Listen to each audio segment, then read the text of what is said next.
Vemos con mucha frecuencia en la palabra de Dios cuán importante es tanto la tierra como el pueblo de Israel para los propósitos proféticos de Dios. Esto es para el establecimiento del reino de Dios.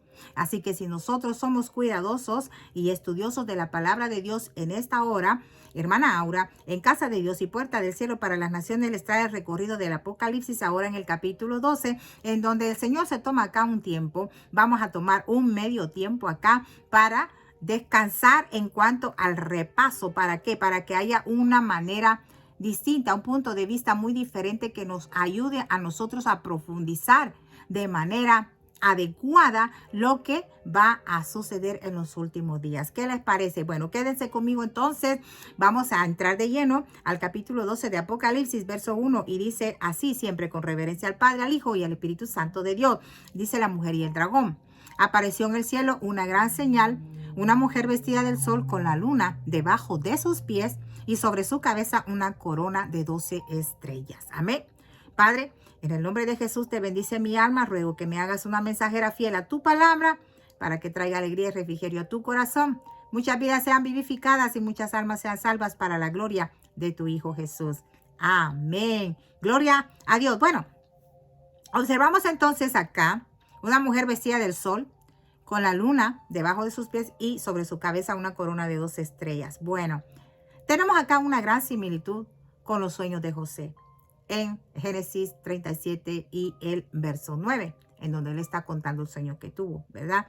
Donde el sol, la luna y las 11 estrellas se postraban ante él. Bueno, sabemos que José es una tipología de Cristo, ¿verdad? Por todo los sucesos que se dio y cómo José ayudó al pueblo de Israel para que no muriera en la época de hambruna. Sí, tipología de Cristo, de redención. Bueno, entonces nosotros estamos acá viendo que la mujer que se menciona acá es Israel y que la corona muestra que Israel gobernará en los últimos días. Sabemos, Israel es la clave para el reino. Así que las 12 estrellas que se mencionan acá también son las 12 tribus de Israel. Amén, los hijos de Jacob. Verso 2.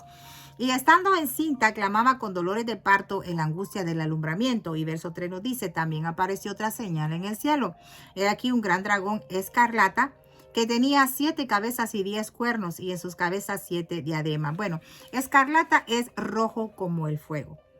Ese color escarlata. Ese dragón, ya sabemos que esta imagen de bestia es un imperio y el dragón tiene una relación con Satanás, ¿verdad? Desde el principio lo sabemos.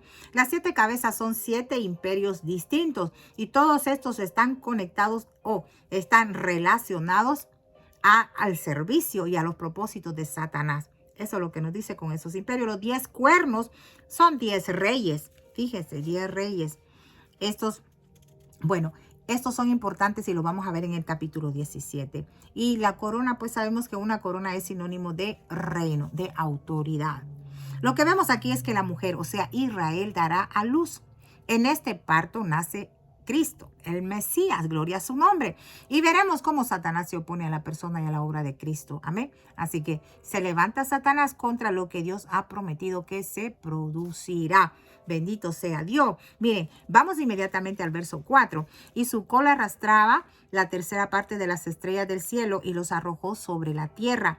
Y el dragón se paró frente a la mujer que estaba para dar a luz, a fin de devorar a su hijo tan pronto como naciese. Sabemos que la tercera parte de las estrellas son ángeles. En este caso, es la tercera parte de los ángeles del cielo que se rebelaron contra Dios. Sí, y se unieron al dragón, el cual veremos que es el propio Satanás. Este conflicto entre Israel y los propósitos de Dios y Satanás lleva consigo una gran implicación espiritual.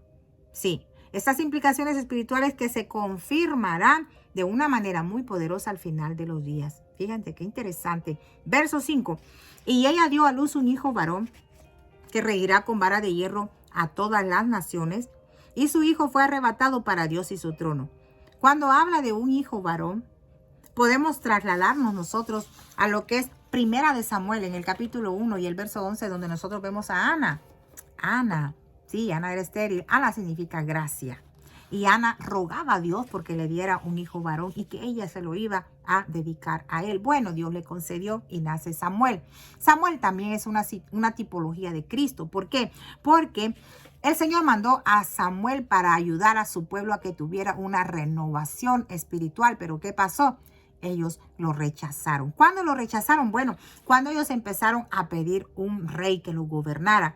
¿Qué le dice? Samuel se entristeció y le dice Dios a Samuel, mira, no te sientas mal, porque no es a ti que te están rechazando, es a mí que me están rechazando. Fíjate, entonces podemos ver acá ese hijo varón, Samuel, tipología de Cristo también. Amén. Así que sabemos también que Dios gobernará, ¿verdad? Jesucristo gobernará las naciones. ¿Desde dónde? Con vara de hierro desde el trono de Dios.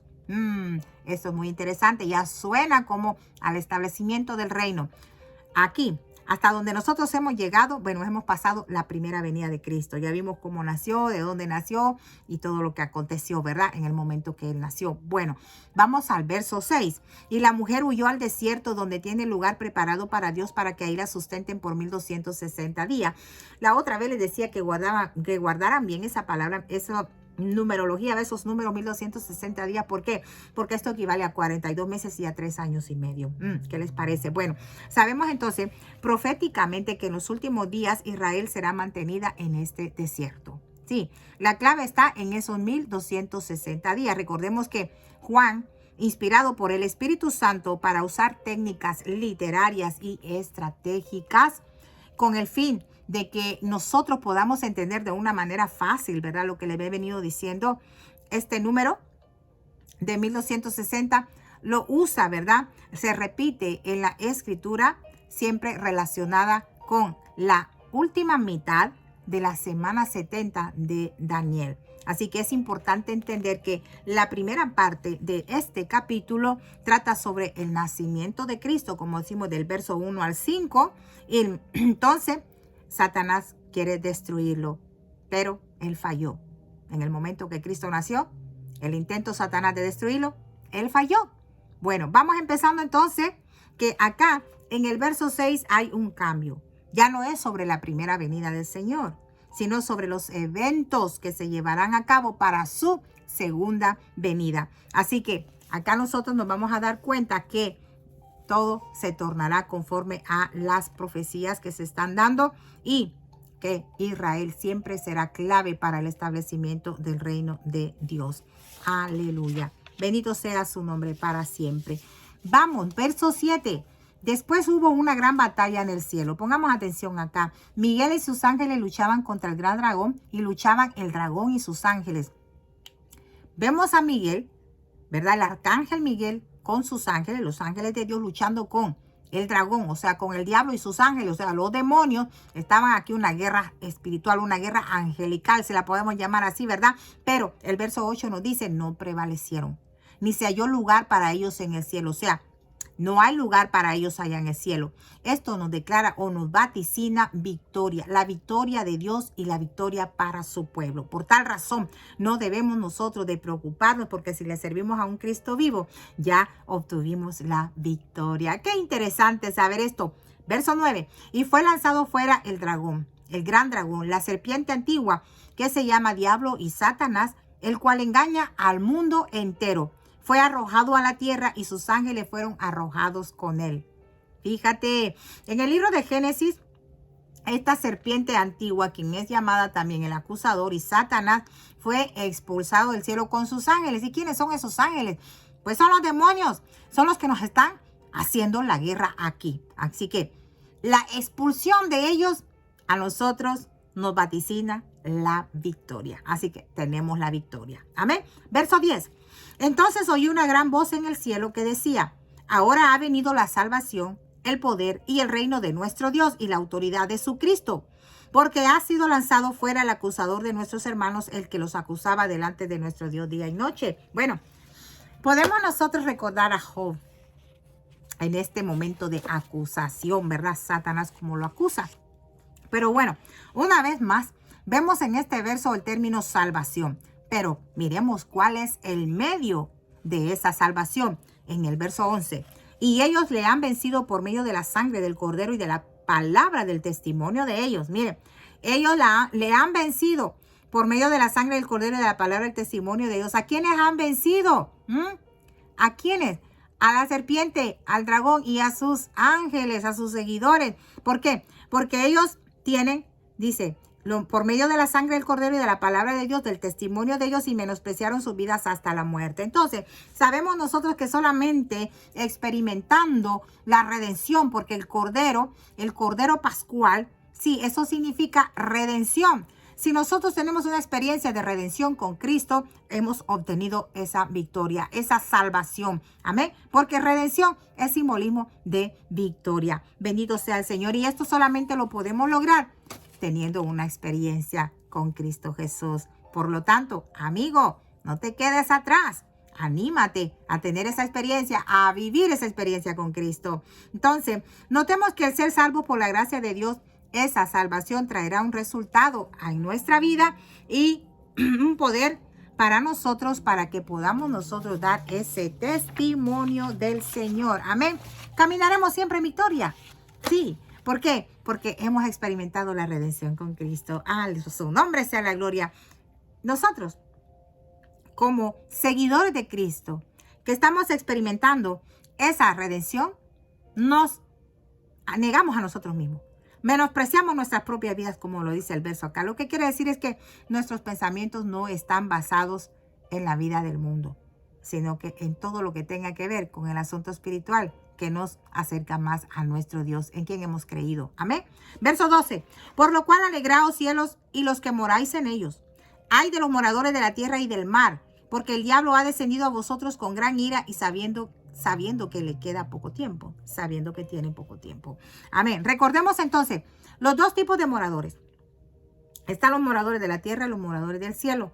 Sí, ya hablamos de esto anteriormente, no importa la ubicación, sino que es donde esté el corazón de cada uno de ellos. Amén. Por ejemplo, los cristianos somos llamados moradores del cielo. ¿Por qué? Porque nuestro corazón está conforme a todos los mandatos del Señor, caminando conforme a su palabra. Los moradores de la tierra están haciendo y viviendo con las cosas del mundo. Su corazón, sus pensamientos, todo está puesto a lo que el mundo les ofrece. Pero fíjense que acá por primera vez se hace mención de los moradores del mar.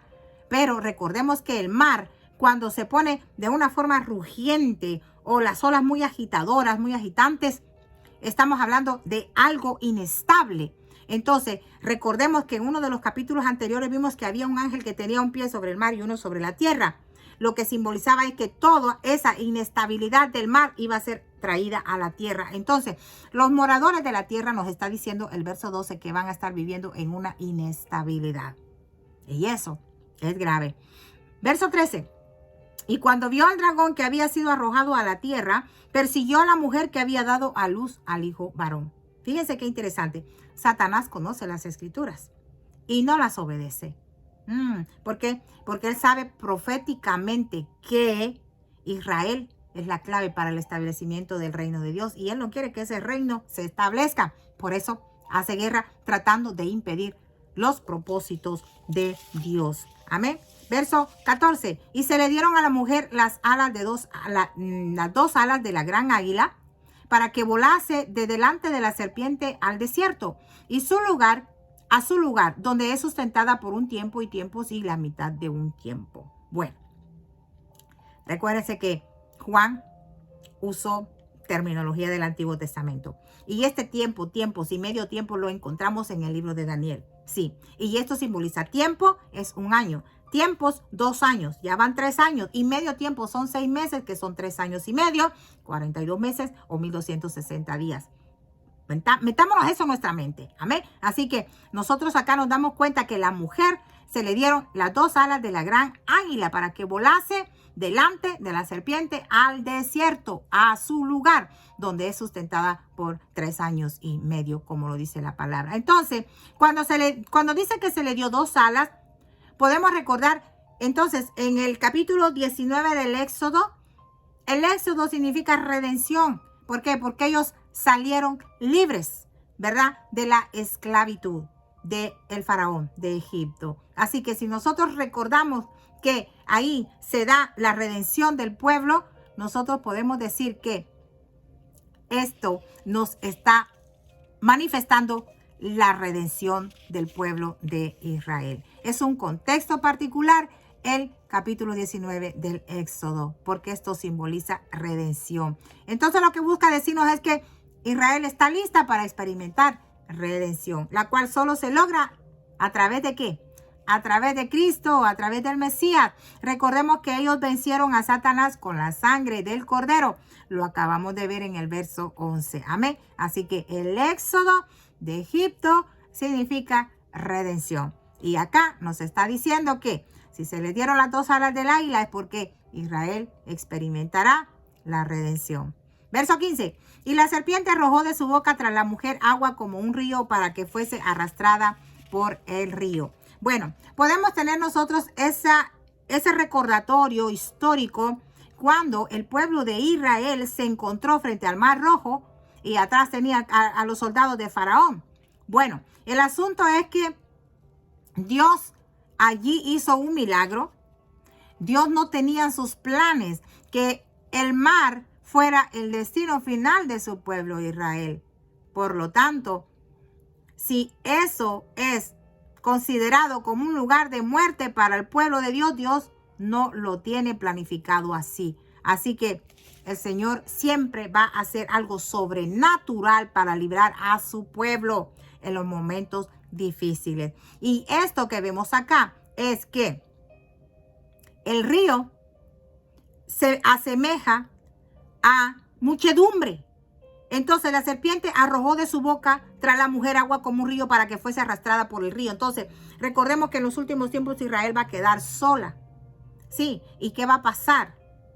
Las naciones se van a poner en contra de ella. Esos son los ríos. ¿Para qué? Para que las arrastre. Amén. A esta nación de Israel. Verso 16. Pero la tierra ayudó a la mujer, pues la tierra abrió su boca y tragó el río que el ladrón había echado de su boca. Los términos agua y río en Apocalipsis pueden referirse a multitud. Amén. Así que la tierra ayudó a la mujer, pues abrió su boca y tragó ese río. Entonces dijimos anteriormente que los ríos son simbolismos de muchedumbre, pero el Señor hace algo sobrenatural. Amén. Así que tenemos también la tierra. Y la tierra es la clave que encontramos que mantuvo a salvo a Israel acá en este verso. Pero fíjense que no es la tierra en una terminología general, sino que la tierra es en sí la tierra de Israel. Lo que significa es que si los judíos quieren ser salvos, tienen que estar allí en la tierra de Israel. ¿Por qué? Porque está habiendo un incremento de antisemitismo en todo el mundo. Por lo tanto, si los israelitas, los judíos quieren ser salvos, tienen que irse para su tierra Israel, en donde es allí donde van a ser ayudados por el Señor. Aleluya. Verso 17. Para terminar con esto. Entonces el dragón se llenó de ira contra la mujer y se fue a hacer guerra contra el resto de la descendencia de ella, los que guardan los mandamientos de Dios y tienen el testimonio de Jesucristo. Bueno, ¿qué nos está diciendo? El enemigo y todos los que pertenecen a Satanás querrán hacer la guerra contra todos aquellos que pertenecen a la simiente de la mujer, sí, de Israel. O sea, todos los que tienen una conexión con el pueblo de Dios. Fíjate qué interesante esto. Les hará la guerra a aquellos que tienen una relación con el reino. Todos ellos serán perseguidos. Amén. Entonces, lo más lindo que podemos nosotros describir, y para terminar con esto, es que saldremos siempre victoriosos. El pueblo de Israel y todos los que tengan conexión con el reino saldrán victoriosos, aún así, como dice que el dragón se llenó de ira contra la mujer, o sea, contra Israel, y se fue a hacer guerra contra el resto de la descendencia de ella, los que guardan los mandamientos de Dios y tienen el testimonio de Jesucristo, o sea, con los creyentes. Así que vemos acá la persecución dada, pero tenemos también establecida la victoria con Cristo Jesús. Así que no nos durmamos, sigamos entonces manejando, viviendo y diciendo a cada momento de nuestra vida que estamos en victoria con Cristo Jesús, porque con Él todo lo podemos. Bueno, hasta aquí me ayudó el Señor con esta pequeña enseñanza. Se les ama. Si es de bendición para ustedes, compartan este video desde acá, desde Casa de Dios y Puerta del Cielo para las Naciones. Se les bendice. Ya saben, será hasta la próxima. Paz de Cristo.